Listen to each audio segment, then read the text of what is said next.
دوميه باشا شلي toole markay ahayd maqribkii salaadiis iyo tukanayna afturkii iyo nagu dhacay roobkani roob waxa horta nagu wadin wax ibaba maanaan aragba dhagax waxaan ahayn kolkii yaani wuxuu nagu daayay ilaa maaragtay 30 daqiiqo uu nagu daayay dhibaatooyin badan buu geystay dhibaatooyinka waxa kamida wuxuu sarci oo baabacsan wax la yiraahdo oo baabay siiro buu noqday sarci la yiraahdo xoolaha dhibaatooyin baa gaaray waxa kale oo dhibaatooyinku gaareen aqaladii aqalada anagu waxa galnaa aqalada calishaan oo dasaan galnaayo baca iyo human iyo waxaan ka lagu sameeyo wada waa qalindeena caadiga ah hidiya dhaqankii weeyaan aqaladaas gabigooda way tirmeen aqaladaas gabigooda way tirmeen way baabeen marka waxaan doonaynaa in la naga caawiyo horta ugu horeyn xagga lambar 1 ka beeraha waayo sarci anagu waxaan ahayn dadka ugu sarci wanaagsan baan ahayn oo waxaanu helnay roobkii diraacdi haduu waxa jiray marka duunayahay oo noo baxay oo shimirteen laga celiyo aan ugu tala gashanayn ki gabigiisu uu dhanaa madaxii oo dhan buu wada gooyay xoolaha waxyeelada u geystay uu baabay ki aan biqilka ahaa iyo ki carqaliskaana way baabeen ki maaragtaanay xoolihii dhibaatooyin weyn baa ku dhacdo diirkii oo dhan baa dadka ka xooray wax dhintay ma jiraan xoolaha way dhimashadu way yartahay way indhabeel baa jira xoolo indhabeelay baa jira oo arigu ugu badan yahay oo loo ugu badan tahay xoolo badan oo indhabeelaa jira dadka xaggooda wax yaxyeelay dadka xaggooda waa sahal weeyaan dadka xaggooda waa sahal laakiin dad waxa jira qabowgu ku dhacay marka saciido inta ogaalkaaga roobkan barafka wata ilaa dadka ka nabad galiyay yaa mahadnaqay arrintan imka halkan joognaa waa magaalada Degmalaqas waxa ka daay roob baraf leh roobkan gacanta ku hayo wuxuu daay maqribkii shalay ilaa hadda imika saacadu tahay 12 waxaan u nimidnay barafkan hor yaala oo buuran noqday dadkeenu uma bisla ama guryaheenu uma dhisla sidii baraf la iska difaaci lahaa oo wax nagu cusub dharaxaana ma hayna xitaa meeshan waxa ka baay dalag fara badan dawladda Soomaaliland hay'adaha madaxa bannaan ummadda Soomaaliland qurba jooga Soomaaliland iyo qurba jooga gobolka Awdal iyo Sare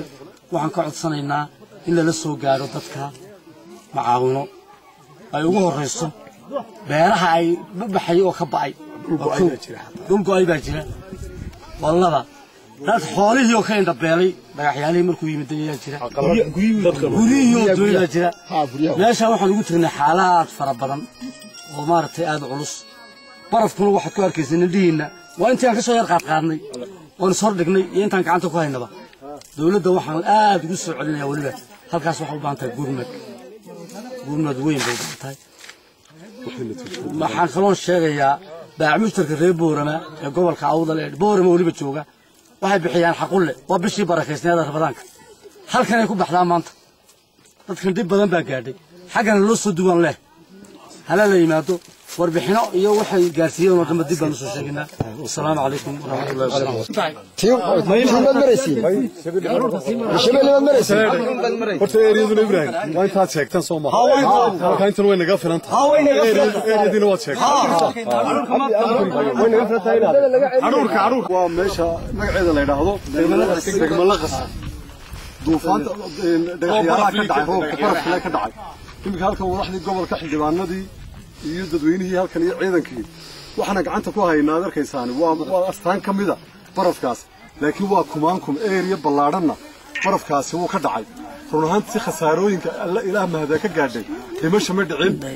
balse xoolaha waxa sheegaya in dubkii saray baxaan iyo dalagii beeraha dhibaatooyin badan baa gaadhay marka waa waxaan lahayn karin soo arkaysan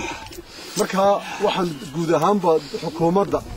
iyo dadweynaha Soomaaliland iyo dadka qurbajoogga dibadda ku nool iyo hay'adaha caalamiga in arrintaasi aad arkaysaan yani arrintaasi loo saaro guddiyo loo saaro lagana hawl galo iyadoo arrimaha dabiiciga muxuu ahaa masiibooyinka dabiiciga ka soo kordhaya gobol arrintan waxay ka dambeysay dhulgariirkii bariga dhaweyd ku dhiftay magaalada muddo dheer oo 30 sano socday oo waxaan lahayn kareenin markaa waxaan halkaad sawirkaad ku arkaysaan waa arrintaas waana dhul baaxadiisu ballaaran tahay waxaasi كدعي مركا عندها عالم كا يك دبينها يك مصر waxaan tusayna arintaasi oo aad arkaysaan inay dul area ilaa 30 kilomitir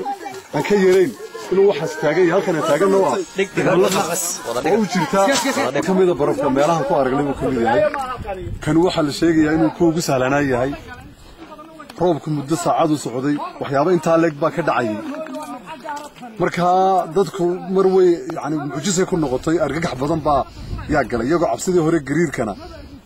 ku jiray hore arkayba haddana kan culayska inta leeg dadkii deegaankan aan ugu niminay oo xag galbeed ka xigta magaalada Boorama qiyaastii 20 kilomitir iyo waxaan ka daay balin kale waynu arki doonaa hadda dadku sariirta u yar baxo sariirta waa ka joog ku baqti halka shayba saayid rafsas ma ila sareey halka madow dushiisa geedka yar madow